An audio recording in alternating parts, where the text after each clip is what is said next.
Thyroid storm, isang medical emergency. Kaya kung kayo ay mayroong problema sa inyong mga thyroid, bantayan ang mga sumusunod dahil kinakailangang madala kayo agad sa emergency room kapag may ganito. Not in particular order. Paglalagnat, pakiramdam na parang agitated, may seizure, nagsusuka, nananakitan siyan, bigla ang naninilaw, masyadong mabilis ang tibok ng puso around 120 and above at namamanas. Best time na dalihin na ang pasyente dyan sa emergency room lalo na kung mayroon kayong history ng hyperthyroidism kapag nakaranas niyan.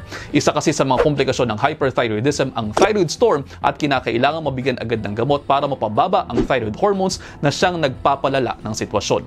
Kung mayroong mga underlying conditions bukod pa sa thyroid disease, kinakailangan din pong magamot ang mga yan at pati na rin ang iba pang mga sintomas. Usually, nangyayari ang thyroid storm kung hindi compliant ang pasyente sa gamot nila, kaya naman pinapaalaala po muli na mag-follow up kayo sa inyong mga doktor sa takdang oras na sabihin nila. At ayun, almost 1 minute na to. I hope you're all 1 minute wiser. Pakipusuan kami natutunan. See you next time. Ingat!